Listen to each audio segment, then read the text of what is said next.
मैं छाया हूं पर छाई भी नहीं, मैं वह हूं जिसे इतिहास ने कभी पूरी तरह देखा नहीं। लेकिन हर महान राजा की जीत में मेरी सांस शामिल थी। मैं हूं प्राचीन भारतीय राजाओं का गुप्त खुफिया तंत्र। तुम मुझे आज इंटेलिजेंस नेटवर्क कहते हो, पर मेरा जन्म आज नहीं हुआ। मैं उतना ही पुराना हूं जितना भारत का राज्य चिंतन। मेरा पहला व्यवस्थित रूप मौर्य काल, मेरा सबसे संगठित और विस्तृत रूप देखने को मिला मौर्य एम्पायर में। मेरे सबसे बड़े संरक्षक थे चंद्रगुप्त मौर्य और मेरे सबसे महान योजनाकार थे चाणक्य। चाणक्य द्वारा रचित अर्थशास्त्र में मेरे बारे में विस्तार से लिखा गया है। यह कोई कहानी नहीं, यह एक प्रशासनिक ग्रंथ है जिसमें स्पष्ट निर्देश हैं। मेरे एजेंट कौन थे? अर्थशास्त्र के अनुसार मेरे कई प्रकार के गुप्तचर थे। संचारक, घूम घूमकर सूचना लाने वाले। उदासीन, सामान्य नागरिक बनकर जानकारी इकट्ठा करने वाले।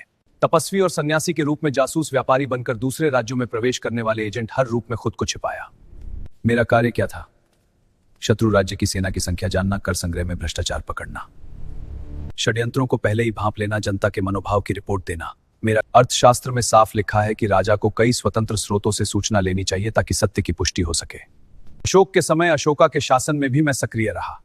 यद्यपि कलिंग युद्ध के बाद उन्होंने अहिंसा अपनाई, लेकिन विशाल साम्राज्य को चलाने के लिए प्रशासनिक निगरानी आवश्यक थी। गुप्ता एम्पायर के समय भी प्रशासनिक व्यवस्था में गुप्तचर व्यवस्था का उल्लेख मिलता है। बाद के राजपूत और दिल्ली सल्तनत काल में भी खुफिया तंत्र शासन का आवश्यक अंग बना रहा। मेरी कार्यप्रणाली: मौखिक संदेश, लिखित कम, गुप्त संकेत, बहुस्रोत सत्यापन। मैं अपने ही मंत्रियों, सेनापतियों और अधिकारियों पर भी निगरानी रखता था। क्यों? क्योंकि राज्य की सबसे बड़ी कमजोरी बाहरी नहीं। चाणक्य ने स्पष्ट लिखा, एक स्रोत पर निर्भर। मेरा असली रहस्य, मैं केवल दुश्मनों पर नजर नहीं रखता था।